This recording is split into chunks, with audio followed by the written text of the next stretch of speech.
Olá, turminha do barulho, espero que vocês estejam todos bem, bem-vindos a mais uma aula.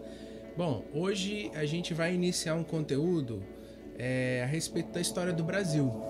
Até então a gente vem falando de história geral e agora a gente, como nós chegamos aí no conteúdo na parte do século XV, já estamos adentrando no século XVI em história geral, já dá pra gente intercalar esse conteúdo com os assuntos relacionados à história do Brasil. Nesse período, já no final da Idade Média, Portugal passa por algumas grandes e profundas transformações.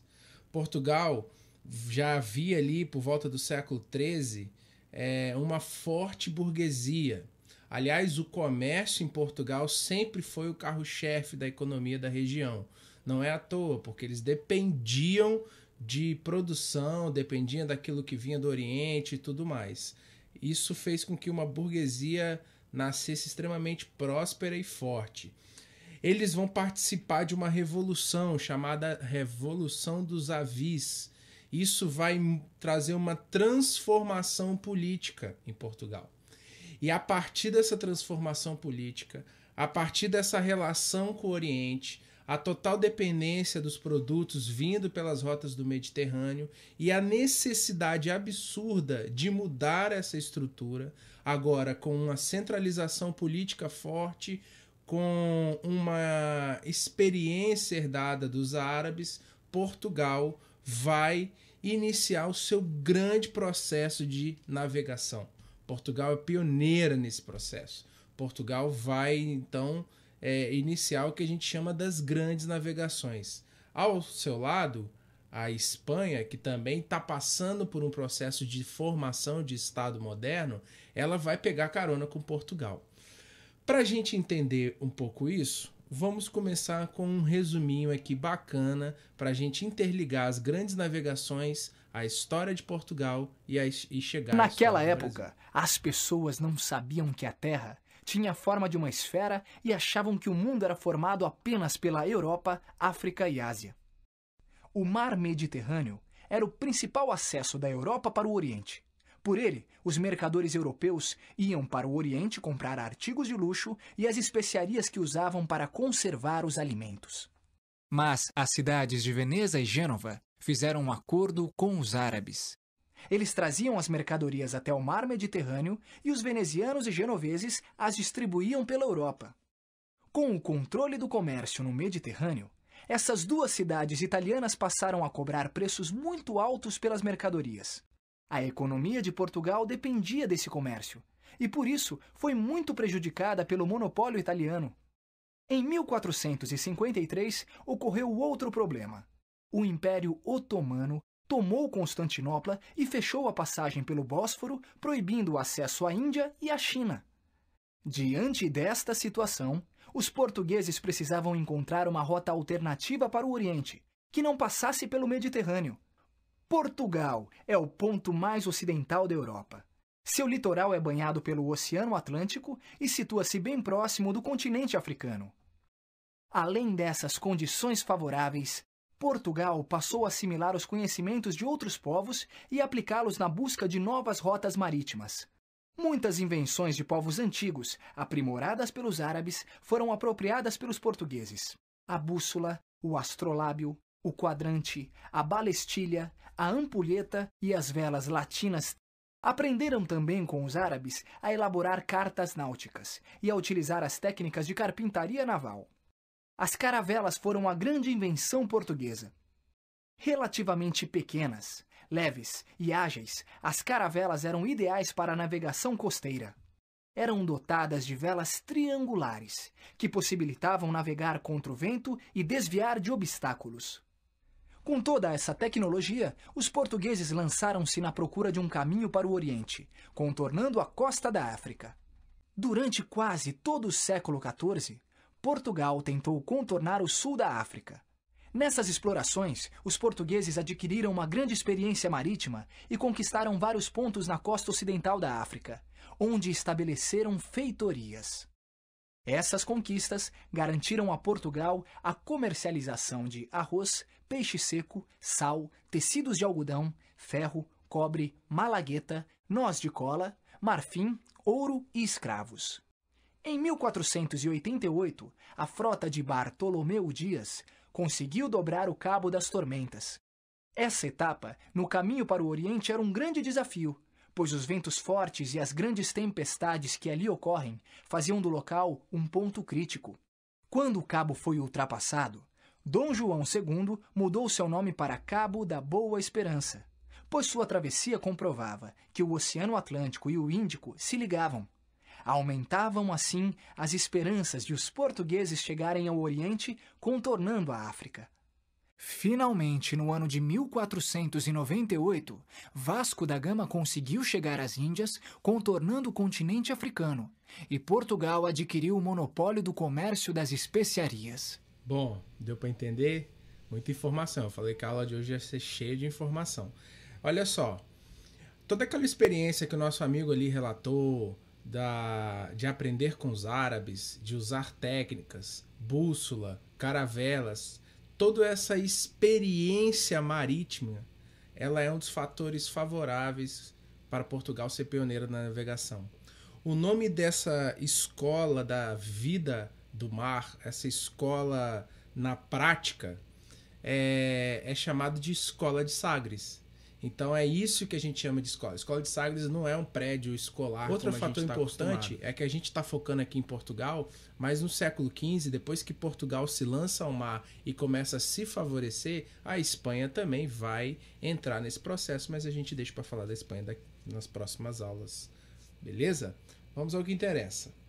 Bom, então tá. Então chegamos ao contexto que nos interessa aqui. Portugal inicia esse processo, aqui algumas rotas nesse mapa, algumas rotas comerciais. A gente tem aqui, por exemplo, a citada, que foi de Bartolomeu Dias, que contorna lá o Cabo da Boa Esperança e chega até Calicut, na Índia, para justamente favorecer o comércio de Portugal, tirar daquela disputa comercial que a Europa e a Ásia e todo o mar Mediterrâneo estava atravessando. E aí a gente chega a esse amarelinho, essa rota em amarelinho aí, que é a viagem de Pedro Álvares Cabral. A historiografia tradicional contava assim: Pedro Álvares Cabral, ele saiu de Portugal com destino às Índias. Isso, de fato, os documentos ditam isso, que o destino final dele era as Índias por conta do comércio.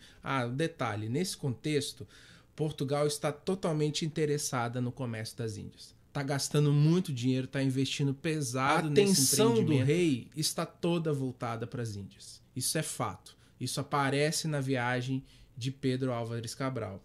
O fato é que ele ordena um desvio de rota.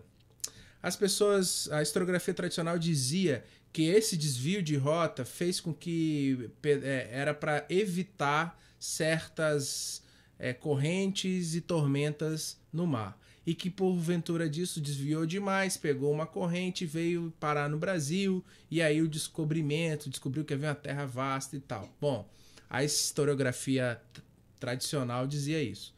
Há uma revisão de toda essa história. Por quê?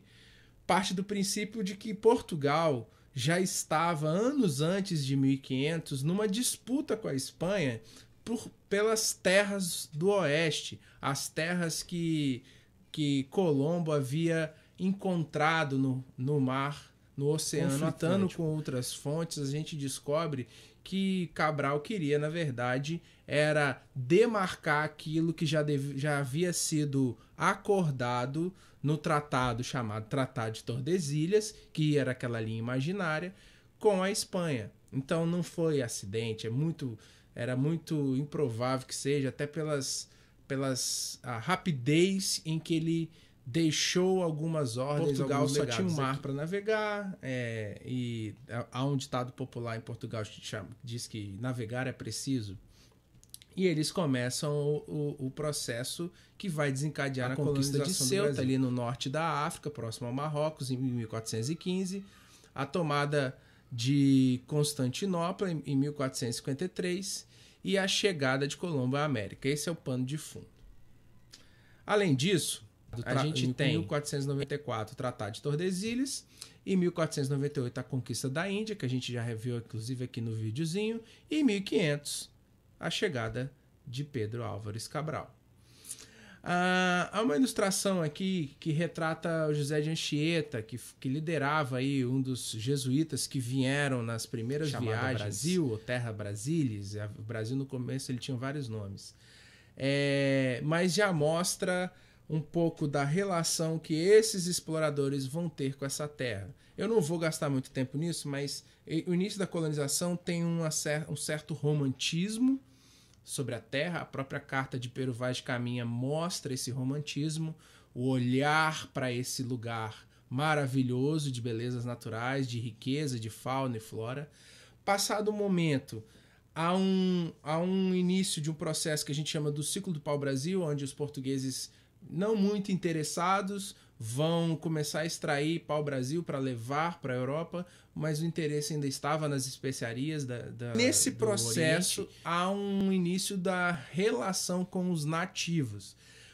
Há um processo de usar a mão de obra nativa e tudo mais. Também nesse contexto, esse romantismo que nos primeiros anos existiu por parte dos portugueses com o Brasil, ele começa a se modificar, principalmente por conta da relação que alguns exploradores, alguns portugueses vão ter com algumas tribos que praticavam antropofagia, que era o canibalismo.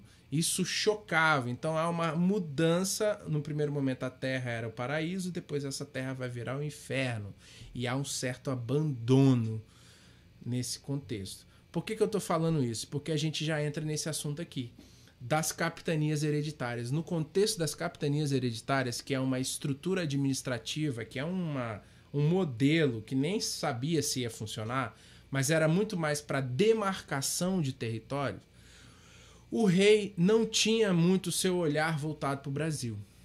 Principalmente por conta desses relatos mais atualizados, da relação estranha que alguns colonizadores vão ter com essas tribos indígenas. Isso vai causar um certo desprezo. A solução então é dividir a terra em lotes e praticar aquilo que na Europa medieval era muito comum, do feudalismo medieval, que era a doação de terras.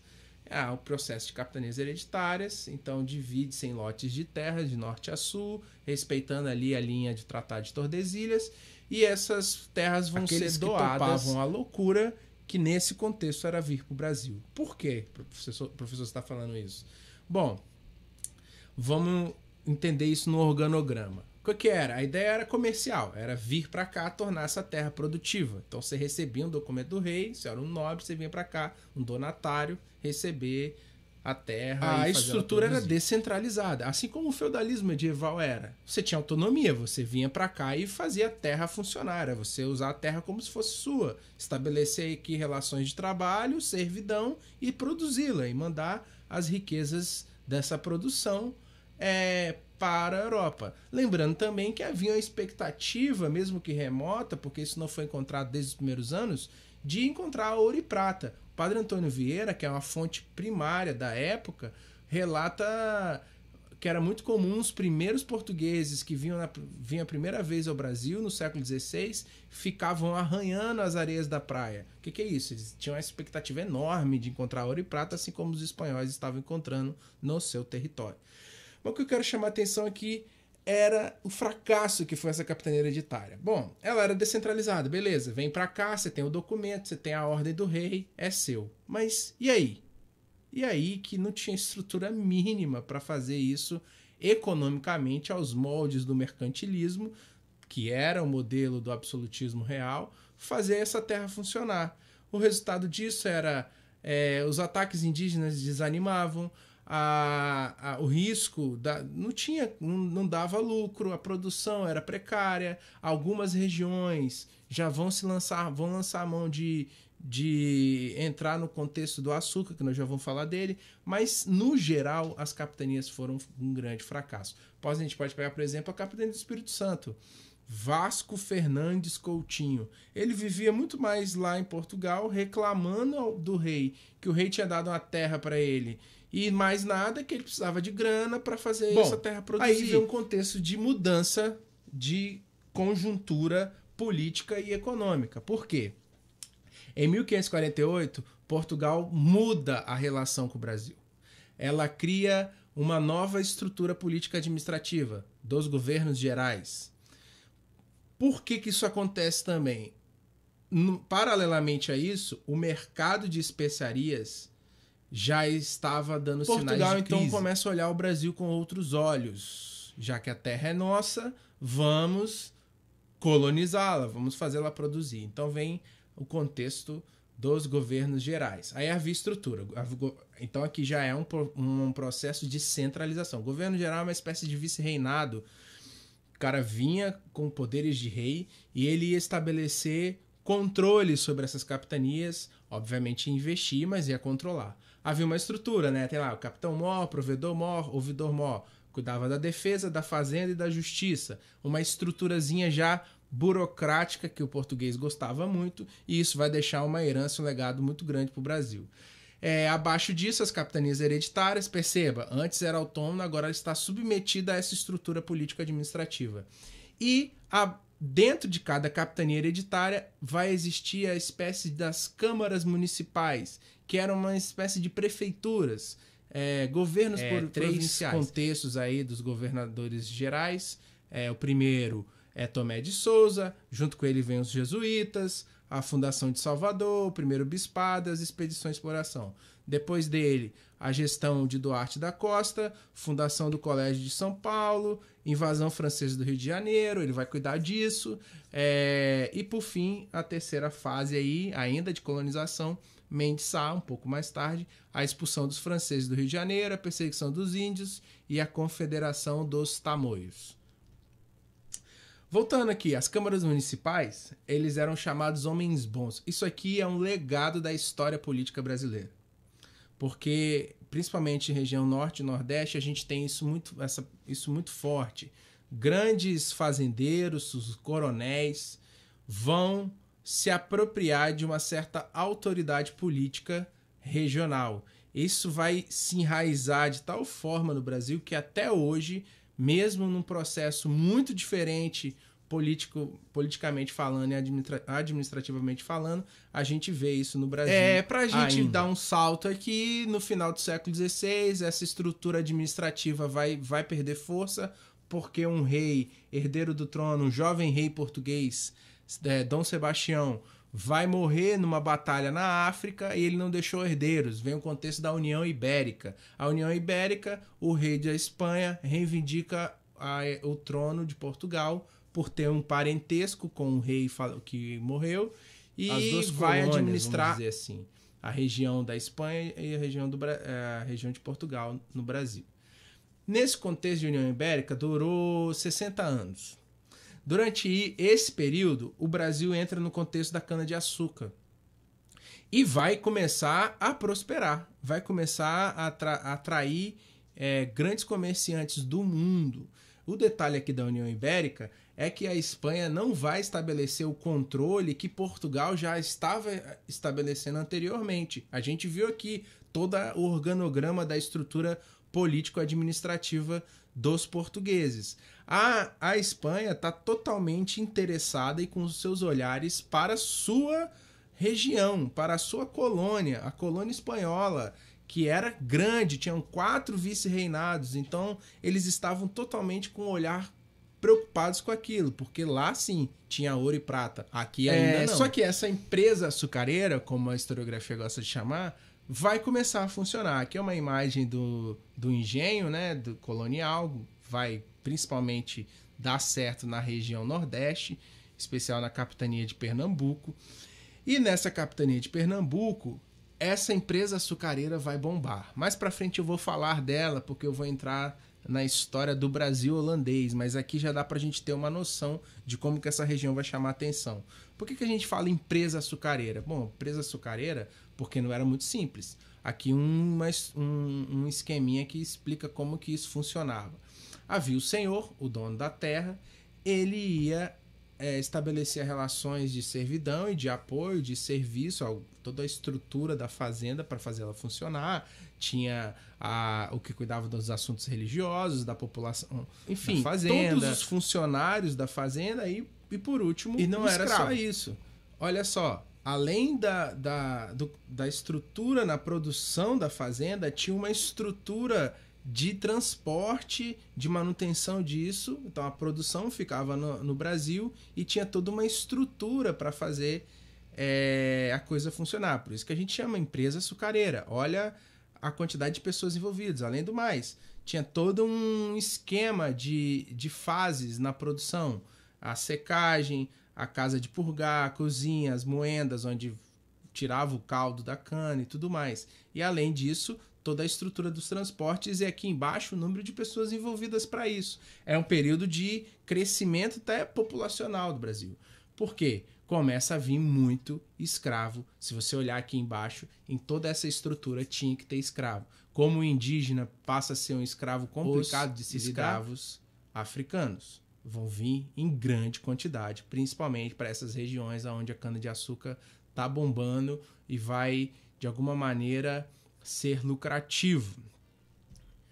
E aí a gente entra na história da escravidão no Brasil. Bom, a gente vai falar muito disso a partir daqui, porque a gente está falando de colonização brasileira, tem sempre os escravos. Só para lembrar, escravo, ele também tinha uma relação de reciprocidade e nem sempre ele aceitava pacificamente isso.